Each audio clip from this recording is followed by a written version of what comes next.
Hey, it's Tim with the University of Vinyl. Thank you for tuning in again today. As promised, I have episode 2 today of a very popular video that I put out recently called 5 Elusive Pressings that I always check for, always look for, whenever I'm looking for used records, whether that be in record shops, garage sales, antique malls, you name it. I have selected 5 more elusive pressings, and there's a disclaimer here. One of these records is actually, I think it's an outright grail, and we'll talk about that. I'm going to save that one for last, so make sure you tune in until the end today.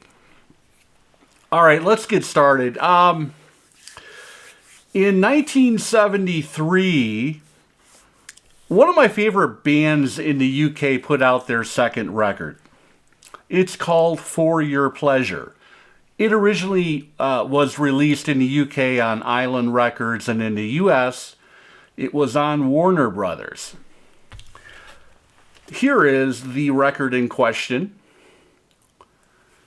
And you can see that I have the 1979 Atco pressing.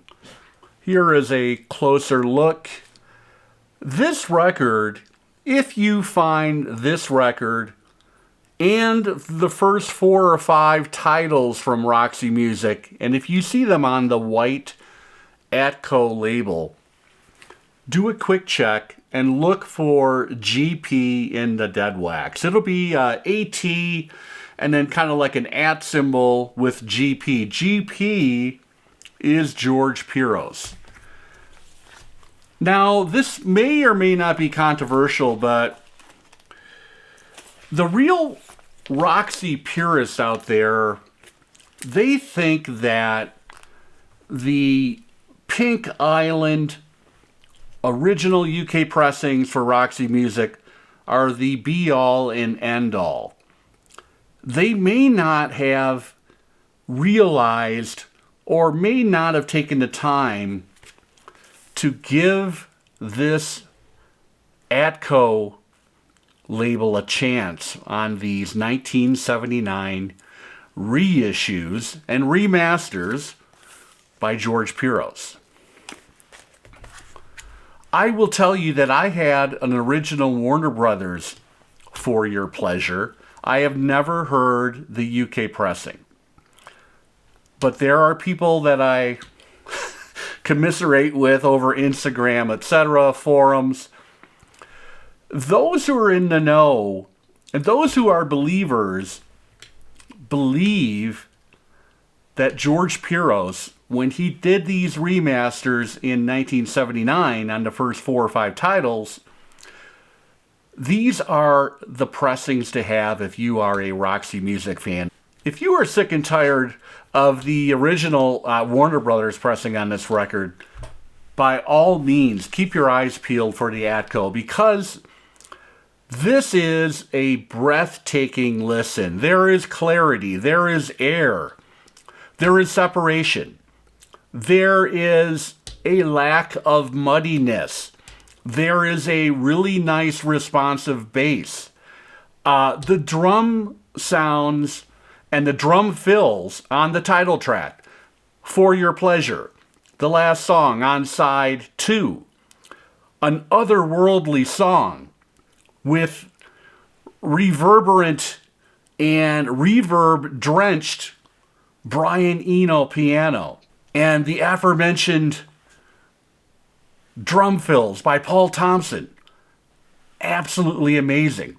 And when you hear that song, you can kind of push the clock forward, and you know that Joy Division and Radiohead, they have most definitely listened to this record a lot, and they have studied the soundscapes that are present on this amazing record. So that is number 1.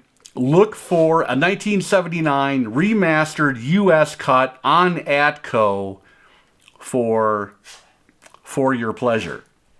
All right, let's switch gears from the glam rock and avant-garde leanings of early 1970s Roxy music, let's go back to the early 60s when John Coltrane was exploding heads amongst the bebop crowd. This is a reissue of the groundbreaking live record on Impulse, Coltrane at the Village Vanguard. This was remastered in 1990, and it was mastered at Artisan Sound Recorders and pressed at KM Records. KM Records was a specialty audiophile pressing plant and also a plating facility based in Burbank. These were actually done by MCA that owned Impulse at the time, and you'll see this hype sticker as well. There is a series of jazz records that came out around the same time, 1990. KM Records were known for, let me read it, the KC 599 blend of premium vinyl. Wait for it, yes, this is a translucent pressing. And it sounds amazing. This might be a digital cut, but it doesn't matter. The fact that it's on dead silent vinyl. Now, the only drawback here, this is a single sleeve. Unlike the OG Impulse titles, there's no gatefold. But the sound quality is just out of this world. And these are really affordable. I'm talking between $15 and $30 when you can find these. And they're really usually in great shape. All right, it probably wouldn't be a University of Vinyl video if I didn't mention a Steely Dan pressing, and sure enough, I'm going to do it. This is a really strange pressing of Asia. One of my favorite Steely Dan titles. Now, I think if we go back and talk about original pressings, I think the gold standard is the Santa Maria AB 1006 RE3 cut. This is something entirely different, although it is also an AB 1006. You'll see AB 1006 in the dead wax on side 1 and side 2.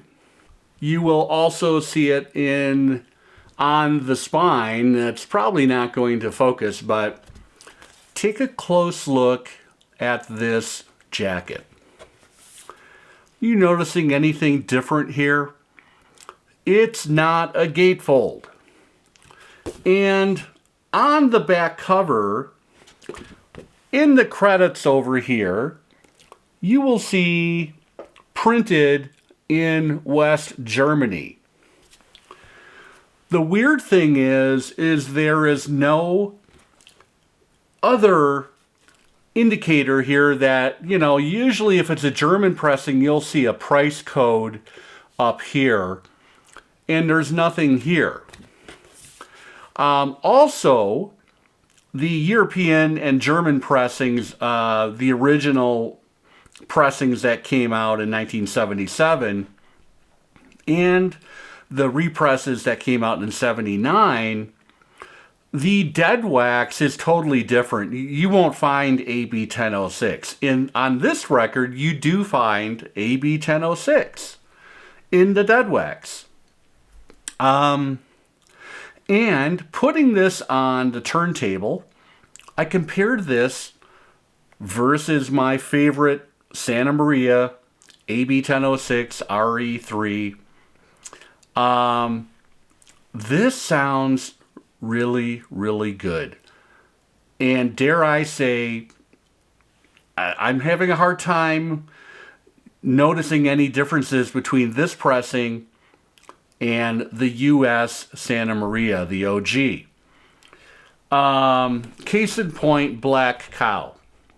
There is so much air and separation between the instruments, and when the bone dry snare drum comes in, the Paul Murata snare drum on Black Cow, you are mesmerized. Now, I picked this up at a record show 4 years ago. I had no idea what it was, but I just kind of did notice, hey, it's not a gatefold.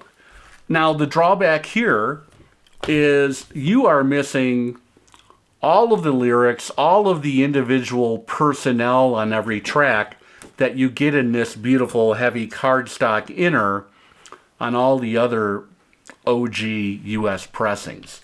But if you're looking for an economical copy, although I was on Discogs, and this is actually, this pressing, it's not, you know, I'm going to drop a link to this pressing on the Discogs link in the description of the video. They haven't identified what country this pressing is from. There is also no indicator in the dead wax of what pressing plant. I'm thinking Bernie Grundman, when he was cutting his original set of lacquers for distribution in the United States, he likely did maybe some additional ones for overseas import markets, not sure. But this is definitely an oddball, and it sounds great. There's a look at the actual pressing. It looks very, very similar, although you'll find the trademark and ABC Records 1977 on the very bottom. Other pressings you'll find produced by Gary Katz on the very bottom. So another little indicator there. Speaking of Santa Maria pressings, I have the OG 1972 Santa Maria pressing. Technically the first, was this the first or the second Paul Simon solo record? I'm calling this the first traditional Paul Simon solo record. A fantastic sounding record. There is that Columbia label. Now, I recently found a reissue of this title, a recut as well, and this is the 1990 alternative cover. You can see that this is a cropped in photograph on the cover. And this is the DMM cut. You can see DMM right there on the label. I have never heard this record sound better than with this pressing. This is a deleted catalog number from 1990. It's a DMM. It's a bit of an oddball, but I would totally keep your eyes peeled for this. It's got the original back cover just here as kind of a little portrait. It has a barcode on it. So if you find this with a barcode on the back and you see this kind of cropped in cover photo, totally different, of course, than the original, then you know that you may be onto something. Take a look at the label. If you see DMM, you know it's a direct metal mastered version. I have never heard Mother and Child Reunion sound better. A glorious listen. I no longer need the 1970 original. This needs to be listened to be believed. This thing just is a huge soundstage, incredible definition. It's cut way hot. It sounds great. All right, thank you again, everybody, for watching. Thank you for the people who tuned in to part one. Over 6,000 views in less than a month. I think it's my most watched video for this year so far. Okay, this is the Grail portion. I found this about 2.5 years ago in Fort Collins, thumbing through the stacks at a record shop here in town, and I thought that's got to be a reissue. 1992, Automatic for the People, also another direct metal mastered copy, pressing. Mastered by Tim Denon at Precision Lacquer. I don't think this was the height of the CD era, and the CD on this sounds absolutely amazing as well, but this sounds just a little bit better. And this is not easy to find. By all means, if you find this in the bins, please grab it for you or a loved one. Listening to Everybody Hurts on this pressing, this is the US pressing, by the way. There are several others that were issued across Europe, South America too as well, I believe. The US pressing was pressed at Specialty Records Corporation's one of the best pressing plants of the day. Listening to Everybody Hurts, you will hear, when Michael Stipe holds out the vocal, you will hear the granularity in Stipe's vocal, in his voice. And it is, when the strings kick in on Everybody Hurts, you are in for a treat. I immediately A-B'd this against the reissue, which is no slouch. And this just sings. This is better than the reissue. The breath of life, the presence, it's got a lot of push in it. This is an incredible pressing, and by all means, God, pick this up if you ever come across this. That's it, part 2. Maybe there will be a part 3 somewhere down the road. I would really have to think about it. But I think I've covered 10 really cool pressings, alternative pressings, one Grail, let's be honest. One of these is a Grail. And there was only one US pressing, so that might have been a little bit of a cheat on that one, but the other 9 are really interesting pressings. They are worth looking for, and they're things, as I've mentioned, I keep my eyes peeled for whenever I'm out shopping. So take care, everybody. Hope to be back pretty soon. I was out of town for about 10 days. I'm back here now, and we'll see what's next. Take care.